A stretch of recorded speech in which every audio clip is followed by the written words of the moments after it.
From now on, we'll be known as X-Force.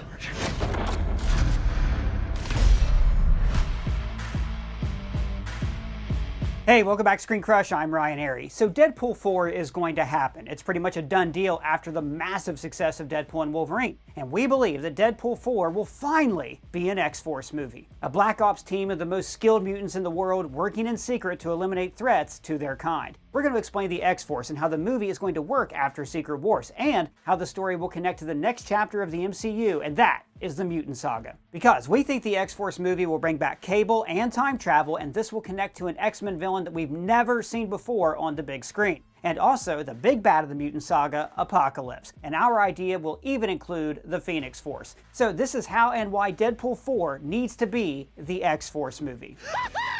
You're a goddamn superhero, you! X-Force! X-Force.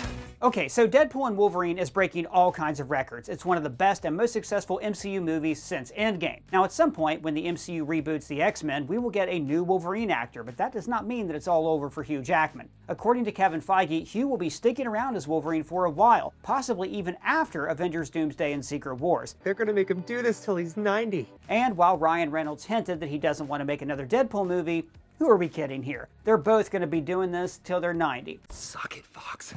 I'm going to Disneyland.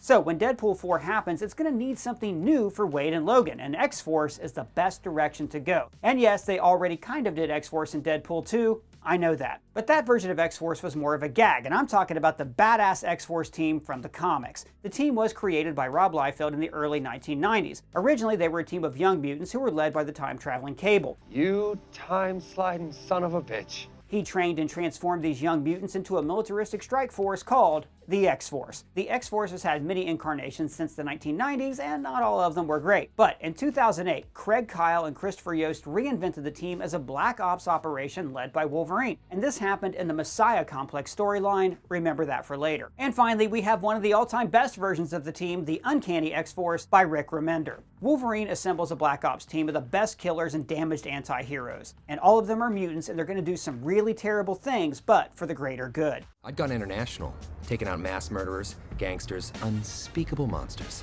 People nobody would touch, except me.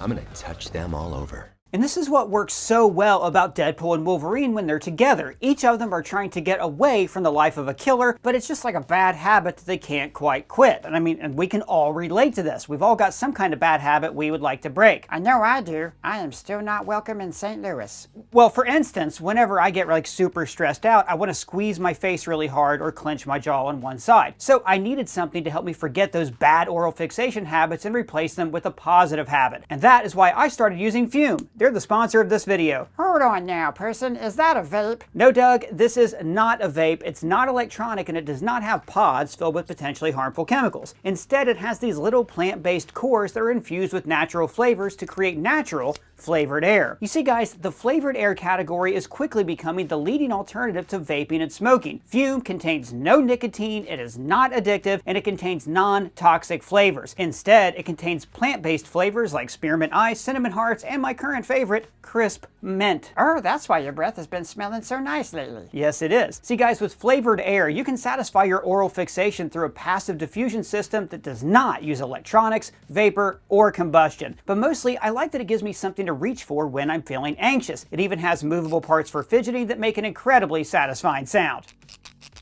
And you can get the Fume Topper, which is a rubber wrapper for the end, which is good for chewing. Fume has served more than 300,000 customers like myself, and you can be their next success story. For a limited time, use my code ScreenCrush to get your free topper. Now, this is the perfect accessory for your Fume device. Slip it onto the mouthpiece for a softer, warmer feel. It's chewable for those who love to fidget, and it's reusable. So head to tryfume.com, that's TRYFUM.com, and use code ScreenCrush or scan the QR code on screen to get your free Fume Topper when you order your Journey Pack today. So if the MCU actually makes an X-Force movie, it will probably be the Black Ops team that kills anyone who endangers their kind. So the MCU version of X-Force could include Deadpool, Wolverine, X-23, and Cable. We could also see the return of Domino and Shatterstar. Maybe Colossus joins, despite him being more of a pure heart X-Men. But there's also a deleted scene that shows that Gambit survived the battle in the Void. Woo, I'm about to make a name for myself here.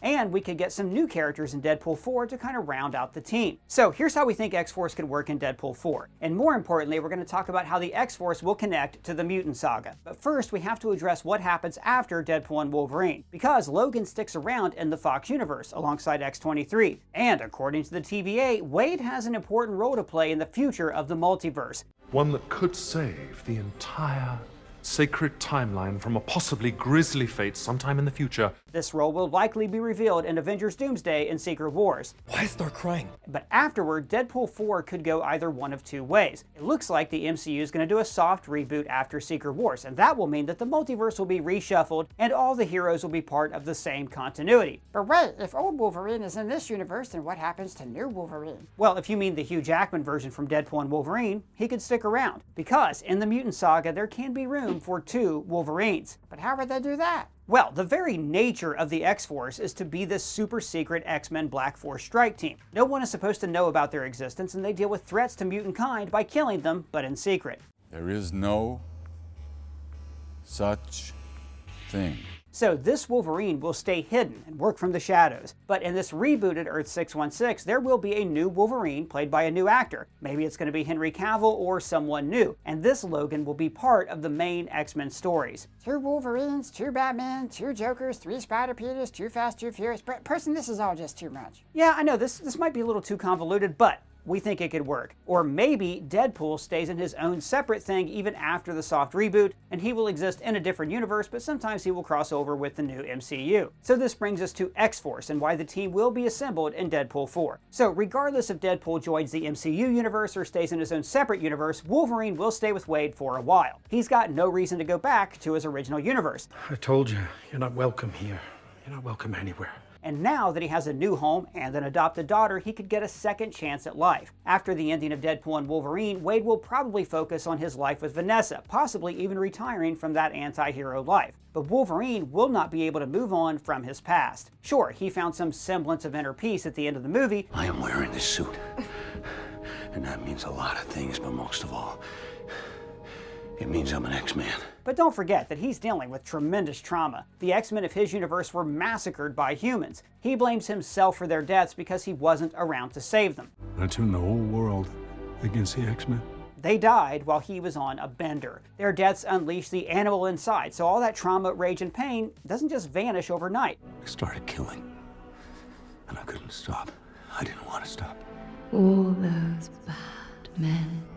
It's not just the bad ones. So, what happens when Wolverine faces humans who seek to hurt his kind? Because no matter what happens to Deadpool's universe after Secret Wars, there will still be prejudice and hatred toward mutants. Some humans will always hunt down, kill, and exploit mutant kind. And don't forget, in Logan, most mutants had already been exterminated, and this is still technically the future of Deadpool's timeline. Unless, of course, Wade and Logan change the future, which seems to be very likely based on the ending of this movie. You not only saved your world, you spared your timeline from extinction. Still, in most X-Men stories, the dark future has a tendency of repeating itself, and mutants always find themselves at the point of extinction. So Wolverine will do anything in his power to stop what happened on his world from happening again, especially since he must protect Laura. Now this will drive him to go after anyone who puts mutant kind in danger, and that involves killing those threats. Wolverine's actions will lead him to a big conspiracy against mutants, and this is where he meets Cable. The name's Cable. I'm from the future. The same Cable from Deadpool 2? Yes and no. Cable's timeline was changed after Wade stops Russell from becoming an evil mutant. In case you forgot, in the future, Russell goes on to become a serial killer who wiped out Cable's family. So, based on the rules of time travel in Deadpool 2, Cable's future would now be different. And like most X-Men time travel stories, the future is going to be like even worse now. Marty! You've got to come back with me! Where?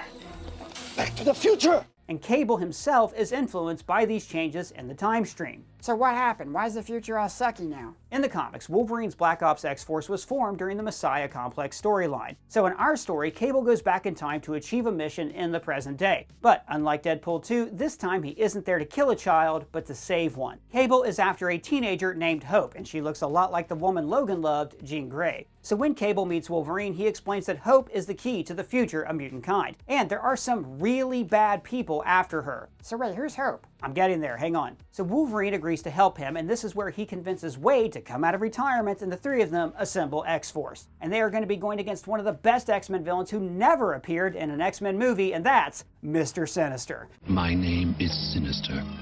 Mr. Sinister. X-Force is the perfect movie for Sinister to finally show up in live action, because he's connected to Cable and the other major X-Men big bad in SAGA, aka Apocalypse. And we think that Apocalypse is going to be the main villain of the Mutant Saga. Oh my God! Okay, it's happening! Now, before we get even deeper into this, I want to let you guys know that we are about to go on tour, and you can see ScreenCrush live starting on November 14th in Boston. We're going to meet you guys face to face, nerd out about Star Wars and Marvel, have heated discussions on these topics. It's going to be a lot of fun. The links for that and our new Discord server are below. Also, we have some sweet new designs at our merch store, like this Joker Mondays parody shirt. We also have Agatha parody merch, like It'll Be a Gas, and tons of Deadpool and Wolverine parody merch, like the Ooh, I'm about to make a name for myself shirt. The links for everything are below. Thanks for watching and helping us out. So, here's how it all connects. You see, originally, Sinister was a scientist from the 19th century named Nathaniel Essex. He had some extreme ideas about evolution and that mutants would become the superior race. And this is why Apocalypse recruited him and he turned Sinister into this immortal, vampiric mutant hybrid. Why? Because Apocalypse's whole thing is survival of the fittest. He wants to create a world with the most powerful beings alive, and mutants just happen to fit that description. We're the next stage of human evolution. So he gets Sinister to start doing all kinds of evil experiments to achieve his perfect race. But Sinister ends up working against his master, and he believes that the only way to defeat Apocalypse is with the offspring of Scott Summers and Jean Grey. And through some convoluted means and some clones, Nathan Summers, aka Cable, is born. But Nathan is sent to the future because he's infected with a deadly virus, and that's how he became Cable, the time-traveling badass mercenary who is obsessed with killing in SAGA. Perfectly not confusing. And this is why Hope Summers is going to fit into the story. So that's the kid of Cyclops and Jean? No, but her grandpa's Palpatine. Somehow Palpatine returned. Well, look, actually, no, I'm kidding, but it's a little bit confusing. She's not Scott and Jean's daughter. Hope was conceived with the Phoenix Force, and Jean was the host of the Phoenix Force, so the short version is that Jean, by proxy of the Phoenix, is kind of Hope's mom and her dad. Yeah, okay. I'm really sorry I asked. Now, in the comics, Hope was so special because she was the mutant messiah. The mutant population almost went extinct after the Genosha massacre. And then Wanda went kind of crazy and changed reality with 3 simple words. No more mutants. Almost all the mutants in the world lost their powers, rendering their race to only a handful. But a while later, the Phoenix Force allowed the first mutant birth since Wanda's decimation, and that child was named Hope. Hope's birth led to the events of the Messiah Complex, where everyone wanted to get their hands on Hope. And this is where Wolverine's X-Force was formed. Now, in the end, Cable took the baby Hope into the future to raise her as his own, so then they could restore and protect mutant kind. So they basically became like Joel and Ellie from The Last of Us, or I guess more like Logan and Laura. These two. Not okay. So how's all that relevant to this video, person? Okay, so the next MCU saga is going to be the Mutant Saga. Apocalypse and the Phoenix should be at the center of this story, and Hope could be how we get to that epic story. In fact, this could also give us Avengers vs. X-Men. Yes, let this man cook! Because Hope's connection to the Phoenix is the reason why the Avengers and X-Men fight in the comics. But here's the thing, the mutants won't be on the edge of extinction in the next saga, so Hope being the first mutant baby doesn't really work, unless they figure out a story where it makes sense. This is where the fun begins. The Phoenix represents the spark of life in the multiverse. It is one of the most powerful forces in existence. So, when the multiverse is reborn, the Phoenix will choose a mutant child as its future host, and that will be Hope. So one day, the Phoenix will bond with Hope, a force that could bring order to the multiverse, or it could burn all of reality. In our story, Cable already took Hope into the future to protect her from everyone and also to keep the Phoenix from finding her. Hope discovers her destiny after she and Cable are hunted by another time-traveling badass, Bishop. Now, in the comics, Bishop wanted to kill Hope because that was the only way to stop the mutant genocide in his timeline. So in our story, this future is wrecked because in the past, Apocalypse harnessed the Phoenix Force to become a god. Bishop goes after Hope because killing her will prevent Apocalypse from being able to use the Phoenix Force. We've got to find a way. Nobody gets in my way. I got a job to do. And I can't let you do it. Now, sure, this is a little similar to the plot of Deadpool 2. That's just lazy writing.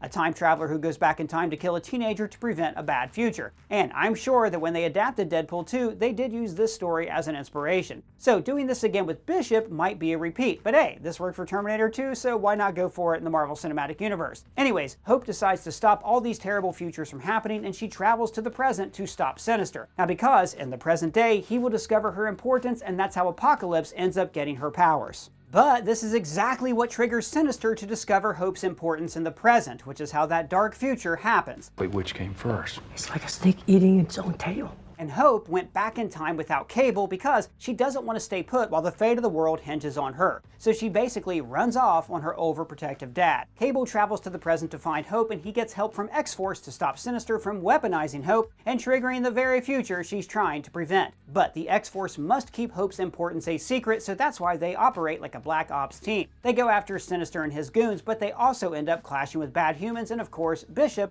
who travels to the present day to kill Hope. So save the teenager, save the world, right? Yes, but it's a bit more complicated than that. Bishop's addition adds a lot of conflicts to the team, because when Wolverine fights Bishop, Logan discovers what happened in Bishop's future, and this throws him off because he will do anything to prevent another mutant massacre. So what if a similar event triggered the genocide of the X-Men in his universe? So now he must face a terrible choice: save Hope and risk Apocalypse gaining the powers of the Phoenix, or kill her in the present to save countless mutants in the future. We are who we choose to be.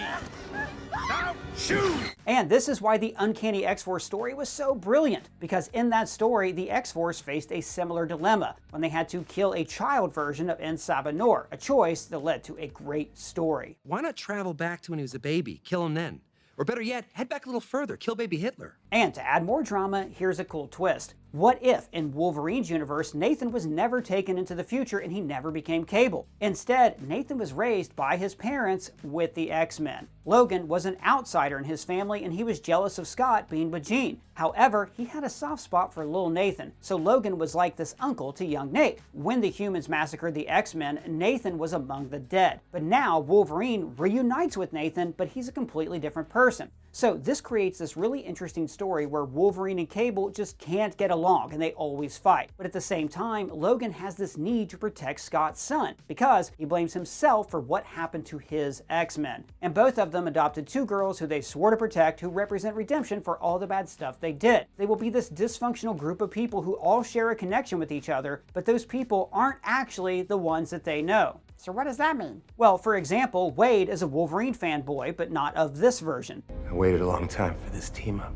Laura is Logan's daughter, but not this Logan. Wolverine remembers Cable as a child, but this adult soldier from the future is not the boy he knew. And with everything that Wade has been through previously, he could be the glue that holds this team together, and even inspire them to be better and to not let a possible future dictate their actions in the present. The future's not set. There's no fate but what we make for ourselves. But this movie will also establish the larger scale plot for the Mutant Saga. So if the X-Force movie takes place on Earth 616, then this directly leads into the story of the Mutant Saga, because there's the looming threat of Phoenix and Apocalypse. With the Phoenix on its way, this could be how we get Avengers vs. X-Men, because when the Avengers discover that Hope is the host of the Phoenix, they will try to contain her, putting them in direct conflict with the X-Men. But if Deadpool and X-Force takes place in another universe, then the plot could still lead into the Mutant Saga at large, because the Phoenix is a multiversal reality-changing force and it is coming. And Hope isn't the only host. There's also Jean Grey. So somewhere down the line, the X-Force could hop into Earth 616 and help the Avengers and the X-Men deal with Apocalypse and the Phoenix. In fact, here's an idea. At the end of X-Force, Bishop is convinced not to kill Hope and he helps the teams to stop Sinister. But then Bishop travels back to his time and it turns out that his home timeline was actually Earth 616. And he sees that his future has gone all wrong and his world is ruled by Apocalypse, who took over with the help of Jean Grey after she became Dark Phoenix. One thing has become clear. This is the darkest, most terrible timeline. Which will set the Dark Phoenix storyline for the Mutant Saga. Phoenix Saga, but Fox did that twice already, and it was really bad. Both times. But this is a story that needs to be done right, and the Mutant Saga is the perfect opportunity to do it. And when the heroes battle the Dark Phoenix, Hope will arrive with X-Force after she is merged with the Phoenix Force of her universe. X-Force has so much potential, and just the idea of Deadpool, Wolverine, and Cable teaming up, killing bad guys, and going on secret Black Ops missions should be enough to get this movie going. So, what do you guys think the MCU should do with X-Force? Do you want the Phoenix to have a big role in the Mutant Saga, and who should be part of the X-Force team? Big shout out to Pavel T, who made this video. You can find his links below. Let us know your ideal X-Force lineup down in the comments or at me on Twitter. And if you're new here, welcome to the channel. Please subscribe and smash that bell for alerts. For ScreenCrush, I'm Ryan Airy.